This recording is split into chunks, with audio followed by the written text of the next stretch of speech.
The fire in the study at Ravensmoor House had burned down to its last red hour, and Edward, Duke of Ravensmoor, stood before it with an opened letter in his hand, and the look of a man who had just watched the last road close behind him.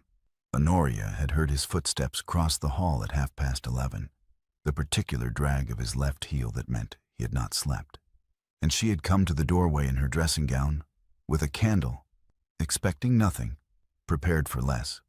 What she heard instead was his voice, directed at the fire and not at her, low and exhausted and utterly without performance, that he regretted every day of this marriage, every single one. She stood in the doorway with the candle flame bending toward him in the draught, and she did not flinch, because she had spent 4 years learning not to. She said 2 words, then ended, in a voice so level it cost her everything to produce, and she turned and walked back down the corridor. And she did not let the shake in her hands spill the candle until she was around the corner and out of his sight. She did not sleep. She sat at the small writing table in her room, and she drafted. By the time the lamps in the study were guttering at dawn, that pale, colorless hour when the night has given up and the day has not yet committed, Honoria carried a sheaf of papers down the corridor and set them on the desk in front of him. He was still in the same chair. The letter was still in his hand. She did not explain what the papers were. She set them down and stepped back and waited. Edward looked at the top page for a long moment. Then he picked up the pen. "Stop," Honoria said. He looked up. "Read clause 14, she said. "The 3rd paragraph. Read it before you sign anything." He looked back at the papers. She watched him find the clause. She watched him read it. She watched the pen lower, slowly, until it rested against the desk. "This is a deed of separation," he said. "A complete one," she said. "Correctly drafted. Every condition your solicitors would require. You drafted this yourself." "I drafted it last night, yes." He set the pen down entirely and turned in the chair to look at her with the full attention he had not given her in 4 years. "Honoria, clause 14 states that my jointure is secured against any claim upon the estate," she said, "which is precisely what it cannot do while the letter on your desk is active. Sign that deed this morning and my jointure falls with the entail. The separation you are about to give me as a gift will leave me with nothing." The silence that followed was not the usual silence of their marriage. The managed, careful distance they had maintained across 4 years of shared rooms and separate lives. This silence had something raw in it. Edward set the letter down on the desk beside the separation papers and looked at them both. "How do you know the settlement that precisely?" he asked. Honoria had been carrying the answer to that question for 4 years. She had rehearsed a dozen versions of it. Softened ones, oblique ones, versions that would let her slide back behind the curtain before he had time to look at her properly. She did not use any of them. "Because I read law before I read your proposal," she said, "and I have read every word of the document your father's solicitors drafted with a flaw in it." Edward did not speak immediately. He looked at her, really looked, the way she had only seen him look at a deed he did not yet understand, and she stood still and let him do it. "Sit down," he said at last. "I would rather stand." "Then stand." He picked up the letter and held it out to her. "Read it, all of it, and then tell me what you know." The letter bore the seal of a London firm, Messrs. Holt and Carver Solicitors, and it was addressed to Edward in formal language so precise it had the quality of a weapon carefully wrapped. It informed His Grace the Duke of Ravensmoor that their client, Mr. Crispin Ravensmoor of Brook Street, London, had instructed them to file a notice of claim in Chancery against the estate's entail, on the grounds of a prior settlement executed between the late Duke and Crispin's grandfather that had never been formally extinguished. The notice of claim was attached. The filing date was 3 days hence. This was what the letter contained. This was what Edward had been reading when Honoria appeared in the doorway. The narration must step back now, because the word regret requires a proper accounting. 3 days before their wedding, 4 years ago, Edward had sat in his father's solicitor's office on a gray Tuesday morning and been told something he had not known until that moment. The marriage settlement his father had negotiated, the document that was supposed to secure the Ravensmoor estate against any challenge, contained a structural weakness. The settlement had been drafted on the assumption that the Duke's bride would be the heiress of a specific entailed property, one whose terms would have reinforced Ravensmoor's own defense against a male claimant from a collateral line. Honoria Vane, daughter of the late Viscount Aldous Vane, was not that heiress. She was the woman Edward had met at 3 consecutive country dinners and found clear-eyed and unafraid in a world that rewarded women for being neither. She was not the woman the settlement had been written for. Marrying her, the solicitor explained, without expression, left the estate's defense against a collateral claim materially weakened. If a male claimant ever surfaced with a plausible prior settlement, the weakness in the document would give Chancery something to work with. Edward had sat with that information for 20 minutes. Then he had thanked the solicitor and gone to church and married her. He had spent the 4 years since performing the role of a cold and distant husband with the private conviction that distance was kindness. That if the estate fell, she should not feel she had been dragged down with it by a man who had chosen her against his own solicitor's advice. He had never named the threat to her. He had never named his reason for the coldness. He had spent 4 years carrying a secret that he believed was a form of protection.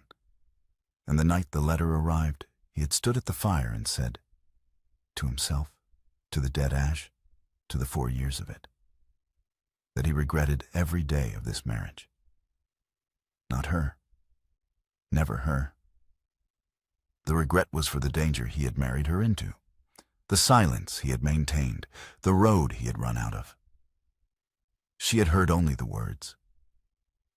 There was one memory she carried from their wedding day that she had not told him about.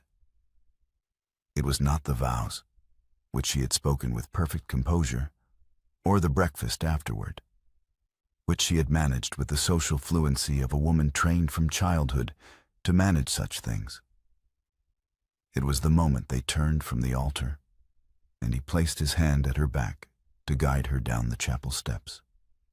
A small, practical gesture. Nothing ceremonial about it. And she had felt it as the only time in her acquaintance with him that he had touched her with his whole attention. It lasted perhaps 4 seconds. The coldness began, as far as she could measure it, approximately 3 hours later, and she had spent 4 years trying to understand what she had done in those 3 hours to deserve it.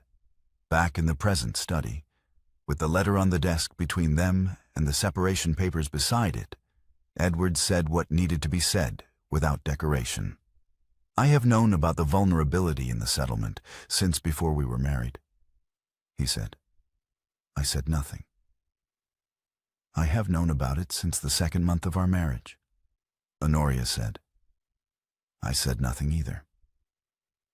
The fire had gone entirely cold. Neither of them moved to rebuild it. Then we have been keeping the same secret, Edward said. In opposite directions, she said. Yes. He looked at the letter. He looked at the separation papers. He looked at the unsigned deed sitting between them like a third presence in the room. Separating now, Honoria said, while Crispin's filing is active in Chancery, would expose my jointure to the same claim that threatens the entail. I cannot be protected by a deed that the court would simply set aside as a fraudulent attempt to remove assets before judgment. We are chained together by this threat, whether we choose to be or not. She paused. "I thought you should understand that before you reached for the pen again." Edward said nothing for a long moment. When he finally spoke, his voice had the quality of a man who has just understood the dimensions of a room he thought he knew.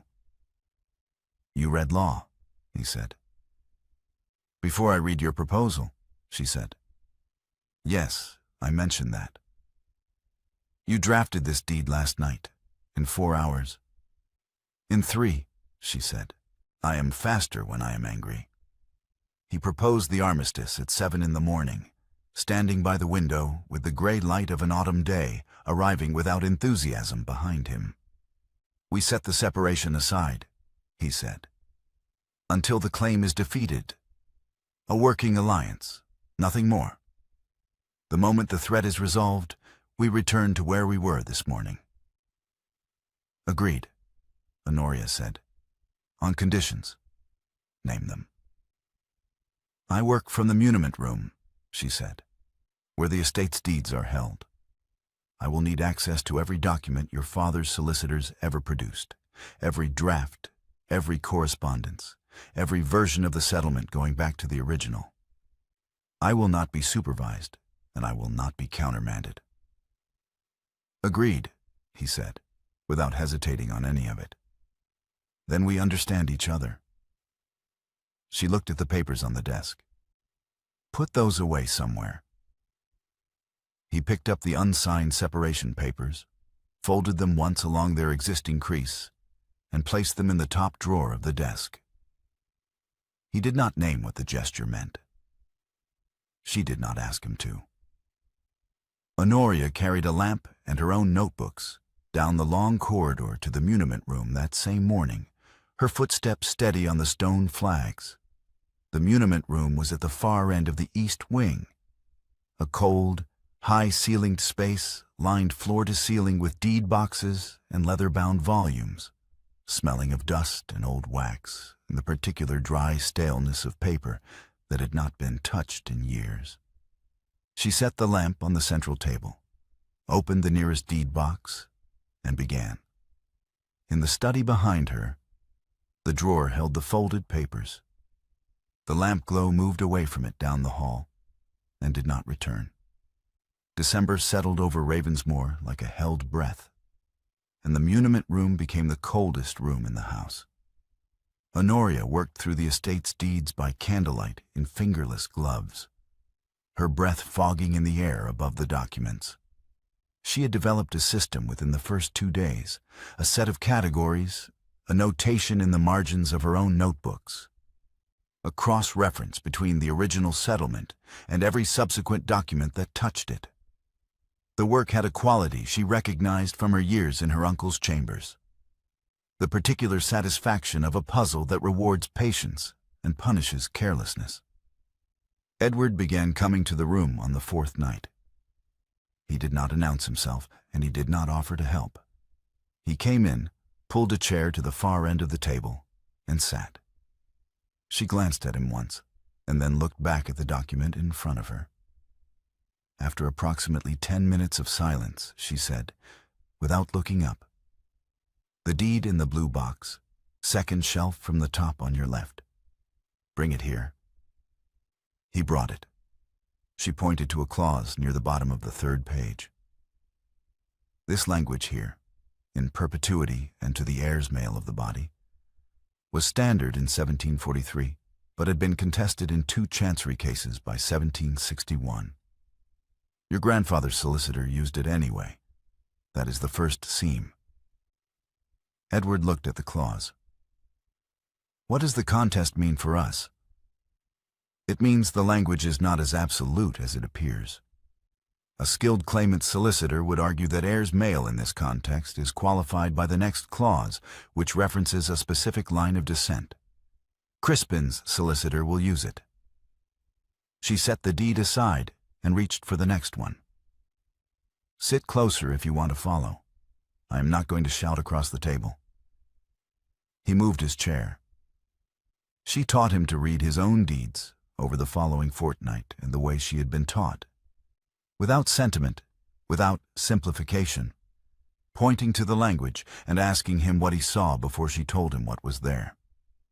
He asked good questions. She had not expected that, and she did not say so. But she began to answer him with slightly more detail than the question strictly required. One night, a Thursday, deep in the second week of December, the frost pressing against the high windows, he came to the room and found her working with her shoulders hunched against the cold. He did not speak. He removed his coat and laid it over the back of her chair, not across her shoulders but within arm's reach, and returned to his own side of the table. She did not acknowledge it. She worked on. An hour later she was wearing it, and neither of them mentioned it. Crispin Ravensmore called at the house on a Tuesday afternoon in the third week of December, and he was everything the letter had not prepared Edward for. Charming, expensively dressed, carrying himself with the particular ease of a man who expects to inherit and has already begun mentally redecorating. He was perhaps 35, with the kind of plausible good looks that photograph well and wear thin on acquaintance. He was shown into the drawing room where Edward was waiting, and Honoria was present when he entered. Seated at the writing table near the window, a book open in front of her, entirely visible. Crispin did not look at her. He spoke to Edward with warmth and apparent regret, expressing his personal sorrow that the matter had come to a legal proceeding, his deep respect for the family's history, his hope that the courts would simply clarify what he was sure was an unfortunate oversight in the original settlement. He referred to the estate 3 times in the future tense. He accepted a glass of wine and declined to stay for dinner. He left 40 minutes after he arrived, and the door had barely closed before Honoria set down the book she had not been reading. "He knows the settlement is vulnerable," she said.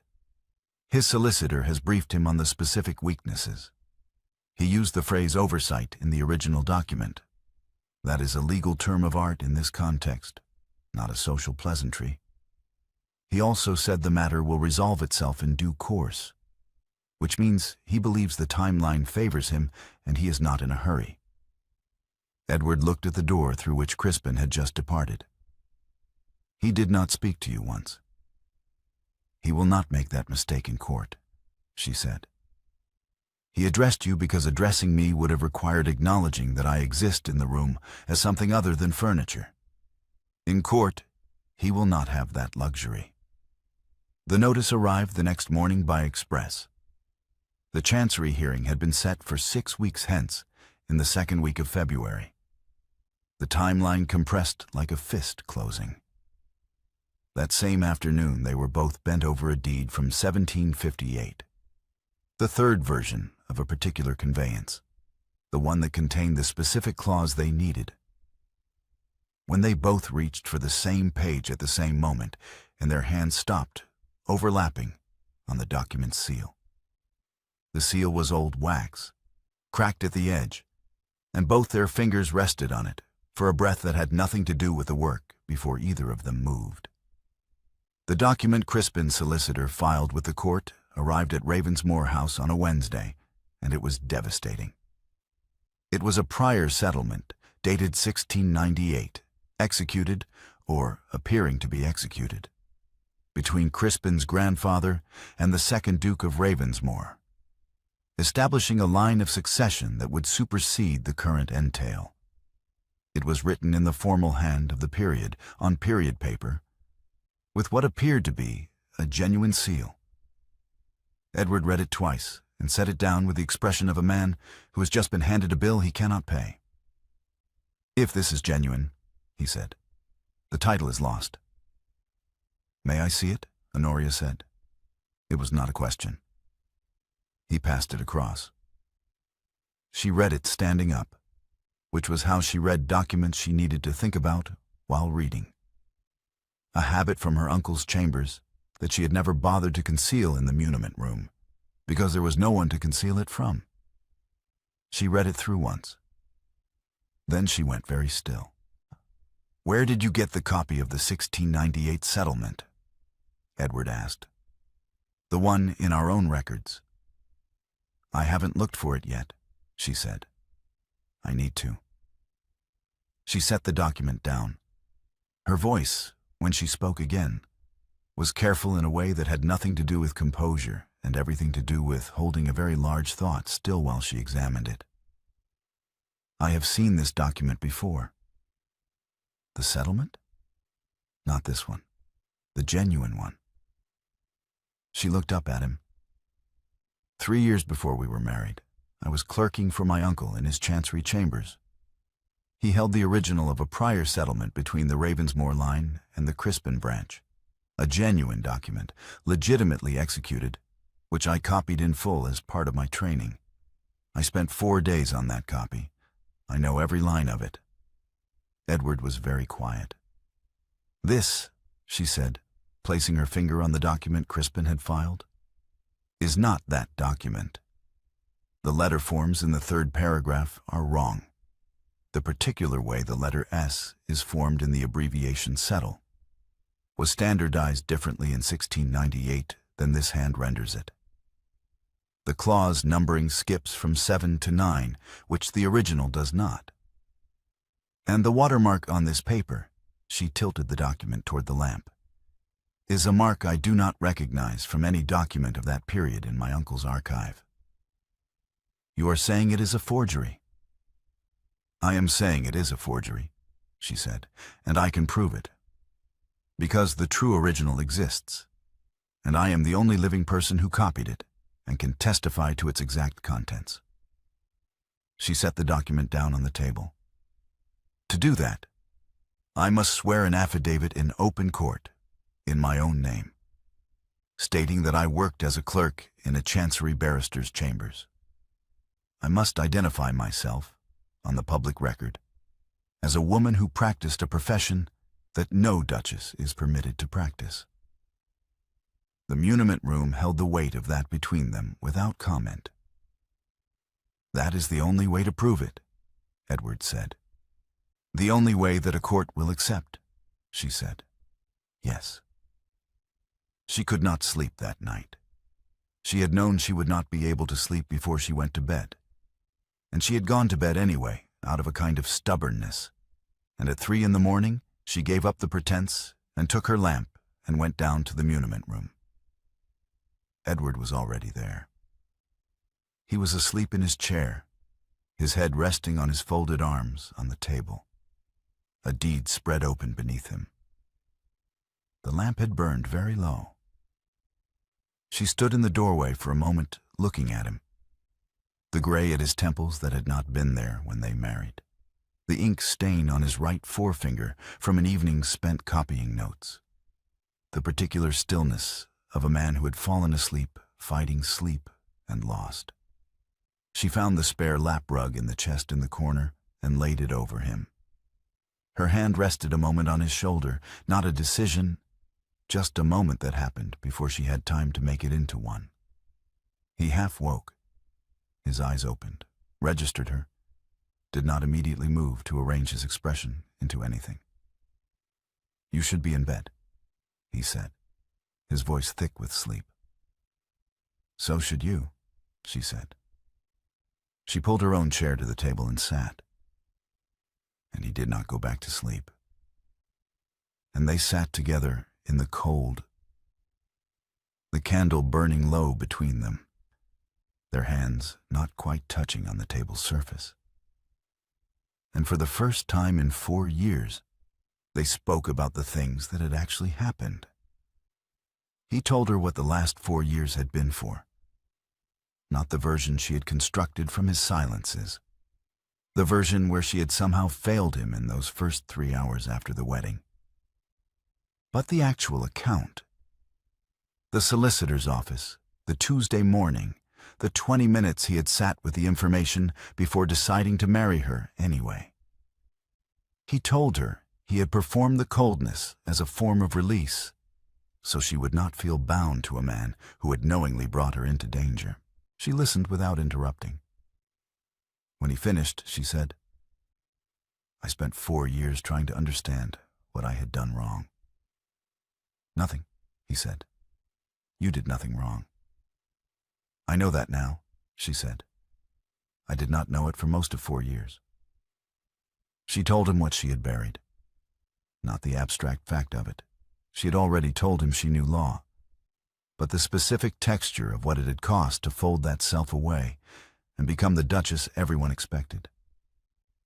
The 3 years in her uncle's chambers, the documents she had drafted that bore other men's names, the particular grief of being very good at something and having no legitimate place to be good at it. The way she had looked at their marriage settlement on the 2nd month of their marriage and understood the flaw in it and said nothing. Because a duchess who knows more than her husband's solicitors is not a thing this world forgives. "You have been carrying that for 4 years," he said. "I have been carrying it for longer than that," she said. "The marriage just gave it a different weight."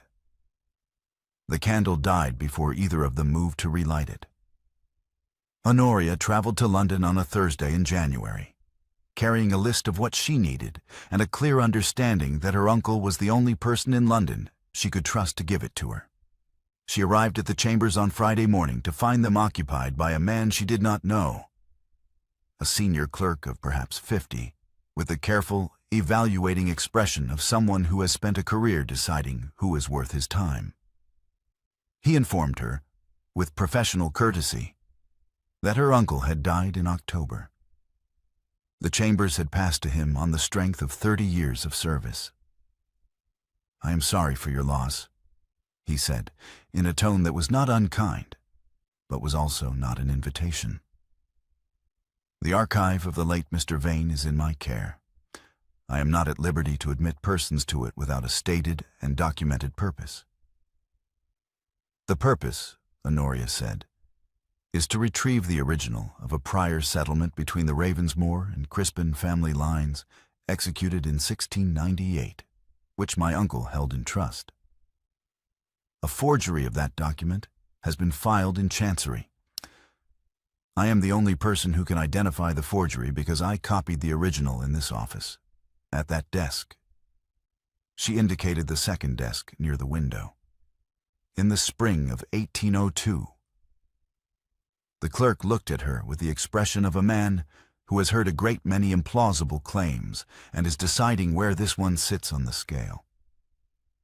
"You are the Duchess of Ravensmore," he said. "I am," she said. "I was also before that, a woman who spent 3 years in these chambers doing work that appears in the record under other people's names. If you would like evidence of that claim, I can tell you, without looking at anything in this room, that the Hartley equity case, the bound volume on the second shelf behind you, between the red spine and the green, contains a brief in my handwriting, drafted in March of 1801, which my uncle submitted under his own name because submitting it under mine was not possible. The brief argues that the doctrine of equitable conversion should apply to the contested lease, and it cites a 1789 case that the opposing counsel had overlooked. You can verify the handwriting against anything I write now." The clerk was quiet for a moment. Then he turned and looked at the second shelf. He turned back. "You identified the volume without looking at the shelf," he said. "I spent 3 years in this room," she said. "I know where everything is." He admitted her to the archive. She found what she had come for in the 3rd hour of searching, the original 1698 settlement, exactly as she remembered it, in her uncle's careful hand, with her own copy bound alongside it. She held the 2 documents together, the original and the copy she had made 14 years ago, and checked them against her memory of Crispin's forged version, point by point. The forgery was plain to her trained eye. It would be plain to any trained eye once the comparison was made in open court. She was still in the archive when the clerk knocked at the door and told her, with a certain professional discomfort, that word had reached him from the county. The Duke of Ravensmore's wife, it was being said in the right drawing rooms, had been interfering in legal matters entirely outside a gentlewoman's province. The phrase being circulated was dabbling in affairs no gentlewoman should touch. It had been circulating for 4 days. She thanked him for telling her, and she finished her work, and she took the train back to Ravensmoor with the documents in her bag. Edward was waiting in the hall when she arrived. He told her what was being said before she had taken off her coat. The dinner invitations declined. The 2 county allies who had sent notes of careful distance. The particular social machinery of a community that had been given a reason to look away. He moved before I could, she said. He knew I was the threat, and he tried to discredit me before I could deploy what I know. It is a reasonable strategy. Honoria, it changes nothing about what I intend to do, she said. I knew this was coming the moment I identified the forgery. I knew what it would cost. I went to London anyway. She met his eyes. I am not surprised. I am not frightened. And I am not going to be stopped by dinner invitations. He came to her 3 days before the hearing with an offer she had not expected and could not accept. I will swear that I found the proof, he said.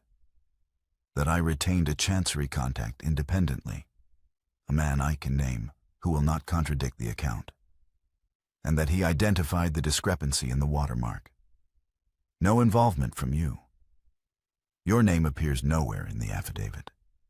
She looked at him across the desk in the muniment room, which had become by that point the room where everything real happened between them. The lie is plausible, he said. It protects you entirely. The county knows nothing about a contact I might have retained. There is no existing story to contradict. No, she said. Honoria, the social consequence of what you are proposing to do will not resolve in a season. It will follow you for... I spent 4 years being preserved as a fiction, she said. A well-dressed, well-mannered fiction that sat at the right end of the table and said the right things and folded away everything she actually was because the world did not have a category for it. I will not be saved by another lie, not even a kind one. She picked up the documents she had retrieved from London. I am going to swear the affidavit in my own name. I am going to walk into Lincoln's Inn, and I am going to tell the court exactly who I am and what I know and how I know it. If the county does not forgive me for it, then the county does not forgive me. But I will not stand in that room as a fiction again. Edward did not argue. He regarded her steadily for a long moment. The way he had been looking at her across the muniment room table for 6 weeks, with the particular attention of a man who is still adjusting to the dimensions of what he sees. And then he said, "All right." They were in her uncle's old chambers in London the evening before the hearing, the documents finally in order on the desk between them, the affidavit ready to be signed. The lamp was lit against the early dark of February. She had been composed all day, composed on the train, composed at the inn, composed through 3 hours of final preparation. And she was still composed, but her hands, when she set them flat on the desk, were not entirely steady. I am not afraid of the courtroom, she said, before he could ask. I am afraid of being known, of being permanent on the record, of there being a document that says, in plain language, what I am, and having no way to take it back afterward. Edward stood across the desk from her, and when he spoke it was without any of the management she had come to expect from him. No careful distance, no performance of equanimity. I spent 4 years married to the wrong idea of you, he said. I decided who you were on the basis of what I could see, and what I could see was what you chose to show me, and I never asked what was behind it. I intend to spend whatever comes next married to the truth of you. All of it, including the parts that end up on the court record. She crossed to his side of the desk and kissed him. once, slowly, with her hand against his jaw. And it was not a response to what he had said. It was its own thing, beginning from its own place, with nothing owed to anyone.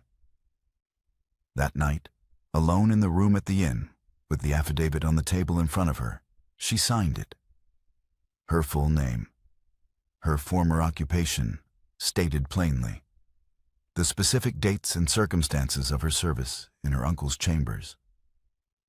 She did not call for anyone. She sealed it herself and set it beside the documents for the morning and extinguished the lamp. Lincoln's Inn on a February morning had the quality of a stage set. The stone courtyard white with frost, the barrister's chambers lit from within, the particular hush of a building that conducts serious business and knows it. Honoria arrived with Edward beside her and the documents under her arm, and she was aware of the county witnesses before she entered the room.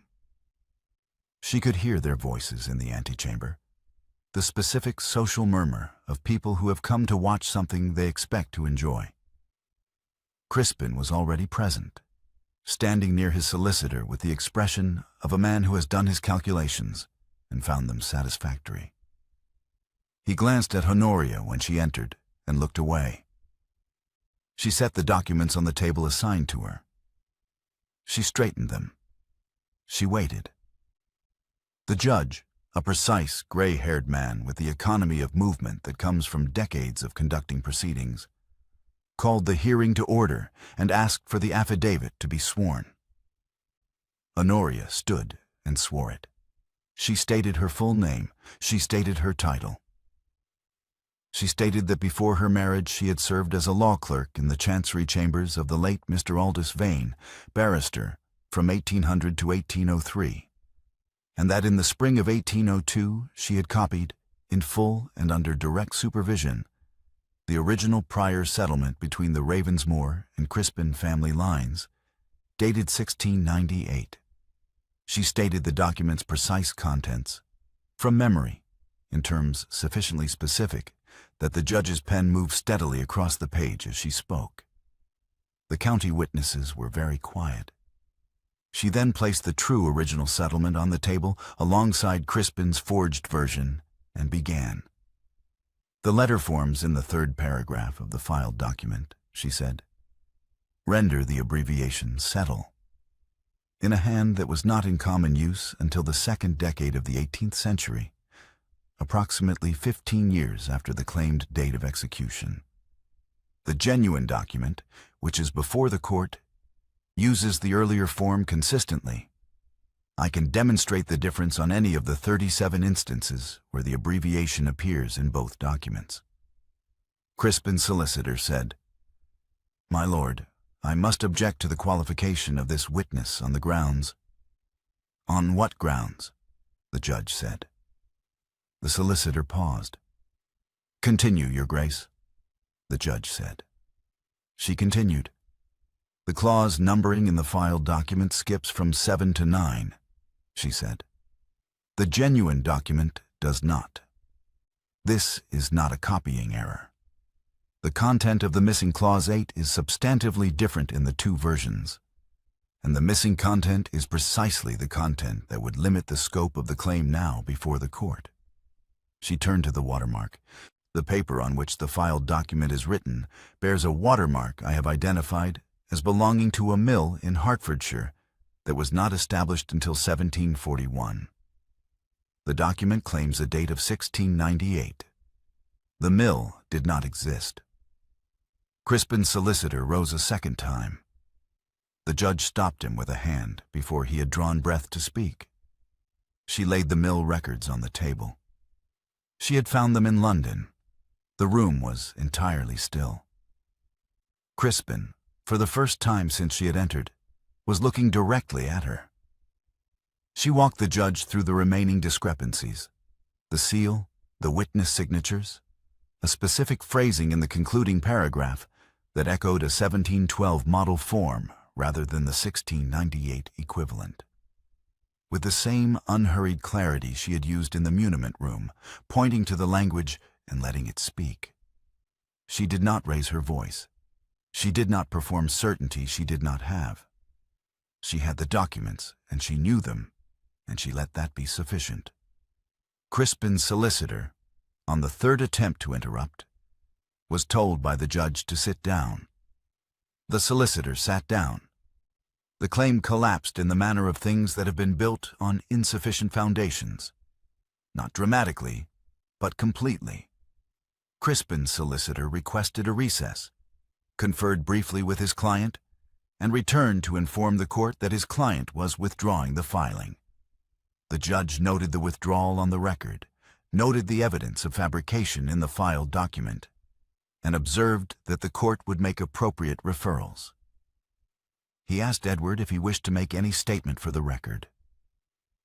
Edward stood. "The Duchess of Ravensmore," he said, in a voice that carried to every corner of the room, "identified the forgery. She retrieved the documentary proof. She conducted the defense of this estate. I could not have done it without her, and I did not." He paused. "I want that on the record." The judge wrote it down. Several of the county witnesses looked at the floor. Crispin left London that afternoon, ahead of a separate set of difficulties that had nothing to do with Ravensmore and everything to do with the creditors who had been awaiting the outcome of his claim with their own forms of patience. Spring came to Ravensmore House, in the way that spring comes to places that have endured a hard winter, not triumphantly, but with a quiet insistence that is, in its own way, more convincing than any announcement. The study had changed. 2 chairs were drawn to the single desk now, and the surface between them held the visible disorder of 2 people actually working. Edward's solicitor's correspondence stacked on the left, Honoria's drafts and notebooks spread across the right, a shared inkwell between them that was perpetually running low. The separation papers were not in the top drawer.